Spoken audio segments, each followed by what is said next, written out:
اتجوزها وخلف منها وطلعت متجوزة. لا مش متجوزاه، هو متجوزة حد تاني.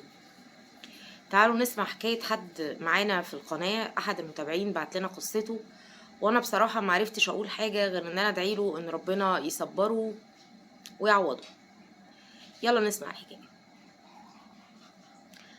أنا هحكي ليكي حكايتي، عايز حضرتك تحكيها للناس عشان محدش يقع في اللي أنا وقعت فيه. أنا من الشرقية وحاليا مقيم في شبرا.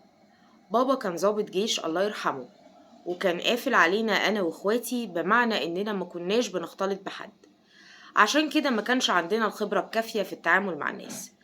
اتخرجت من المعهد العالي للحاسبات وتكنولوجيا المعلومات، ودرست البرمجيات، وللأسف الشديد الشغل في المجال ده كان قليل، وكمان ساعة لما اتخرجت كان مش منتشر. لذلك قررت إني أعمل مشروعي الخاص. كنت بكسب كويس لحد الثورة وخربت الدنيا واتسرقت وبقيت على الجنط. المهم قررت إني أبعد عن البلد ورحت على شبرا الخيمة عشان أختي متجوزة فيها، وكمان عندنا قرايب فيها، بس زي ما حضرتك عارفة محدش بينفع حد ومحدش يستحملني. فقررت إني أدور على شغل، واشتغلت في محل موبايلات وفي تركيب الدش وكاميرات المراقبة والشبكات الهوائية. وأخيرا بجانب الشغل ده اشتغلت في فرن عيش، ولقيت فيه فلوس كويسة نوعا ما، فقررت إني أستمر وتعلمت الصنعة، وبقى ده شغلي الأساسي، وشغلي التاني أصبح شغل استثنائي. لحد كده وتعرفت على واحدة عن طريق حد من قرايبي، وقال لي دي بنت كويسة ملهاش في أي حاجة وملهاش حد، وعايزة واحد يتقي ربنا فيها. فأنا قلت على ضمانتك. قال لي عيب على ضمانتي. وبصراحة كده عشان كانت ظروفي مش أحسن حاجة فوافقت. بعد حوالي شهرين قلت يلا يا جماعة أنا عايزة أتجوزها، عشان في مدة الشهرين اتعلقت بيها قوي. كمان العمر اتقدم بيا نوعا ما، فكنت عايز أخلص وأعيش حياتي، وعهدت ربنا إني هتقي ربنا فيها وعمري ما هتخلى عنها مهما حصل. بس جيت ساعة كتب الكتاب قالت عايزة أقولك حاجة مهمة جدا. قالت أنا مش بنت. اتصدمت. قالت لي انت فاكر ايه، انا كنت متجوزة واتطلقت وكان معاها قسيم الطلاق. قلت عادي. قالت انا مش معايا بطاقة. قلت لها طيب هنكتب الكتاب ازاي ونعمل الورق المطلوب ازاي؟ قالت عادي نتجوز عرفي دلوقتي وبعد كده نبقى نعمل الورق المطلوب ونكتب رسمي. وانا كنت بجد اهبل، كنت متسربع على الجواز بأي شكل، وفعلا كتبت عرفي ودخلت بيها. ويا ريتني ما عملت كده، فضلت اجري عشان اطلع ليها بطاقة وادفع لده ولده، ولما البطاقة طلعت لقيتها بطاقة عائلية.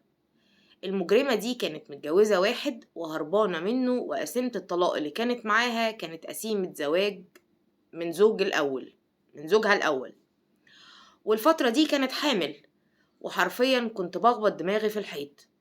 كلمت شيخ قال لي يا ابني اطردها وما ينفعش انها تعيش معاك. فعشان هي ملهاش حد انا سبت الشقة ورحت عند اختي لحد ما تولد. ولما ولدت جابت بنت قمر وسمتها، مش هقول الاسم، بس من غير شهادة ميلاد طبعا. فضلت متكفل بيها وقلت ليها عشان خاطر ربنا تعالي نروح لجوزك ونقوله على الحقيقة عشان يطلقك، عشان البنت الصغيرة ملهاش ذنب. بالفعل رحت لجوزها، وكان إنسان غير محترم وبتاع،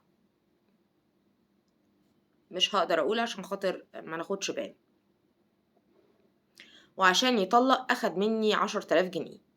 وبعد ما طلقتها منه وعملت ليها بطاقة جديدة سرقتني وأخدت البنت وهربت. وبقالي حوالي 5 سنين قلبي بيتقطع على بنتي إن أنا مش بشوفها. هي دي حكايتي. أنا مش عارفة أقولك إيه.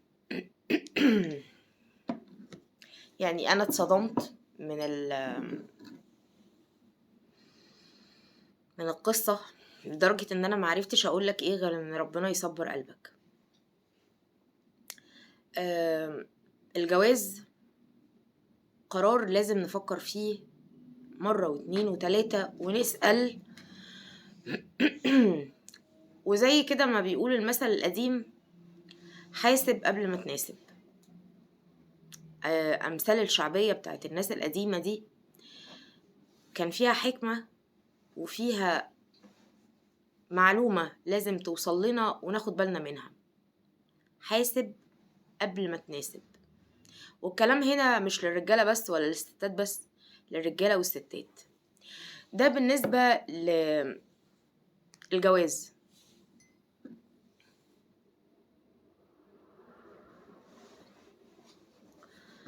بالنسبة للخلفة بقى، ده قرار لازم نفكر فيه مرة واتنين وتلاتة واربعة. بعد تجربتي أنا في الجواز والخلفة، كنت اتكلمت قبل كده في أحد البرامج عن السن المناسب للإنجاب، هل في البدري ولا في المتأخر. وكان رأيي إن العلم ادانا سن للجواز من 25 ل35 سنة، ده السن المناسب علميا طبيا.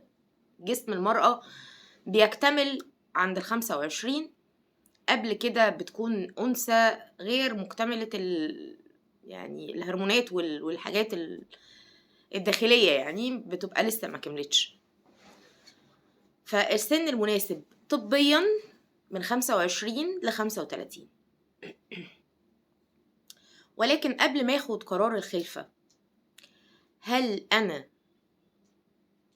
قادرة أكون مسؤولة إن أنا أجيب بني آدم للدنيا أعرف أربيه وأكله وأشربه وأعلمه تعليم كويس وأخليه شخص نافع للمجتمع، ما بقاش جايبة شخص وباء للمجتمع؟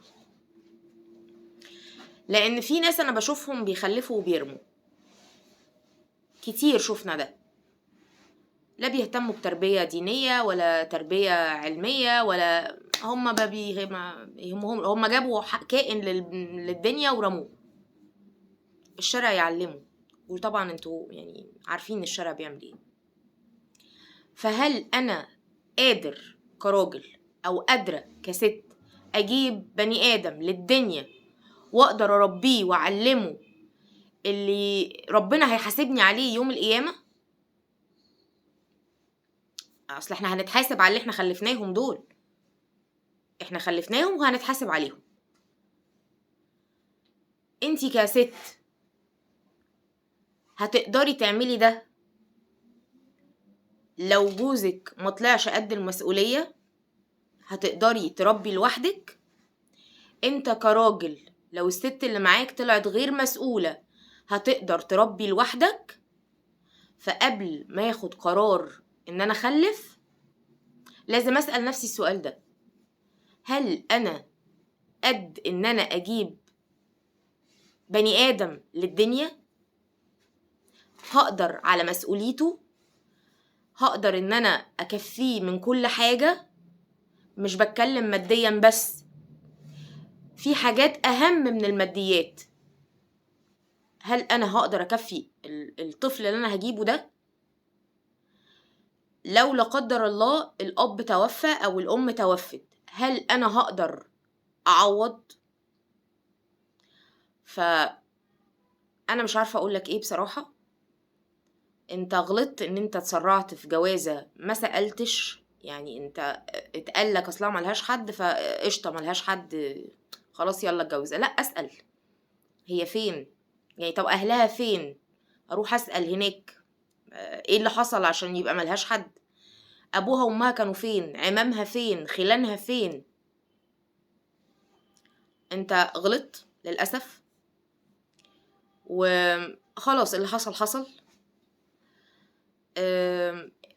البنت لو عرفت تلاقيها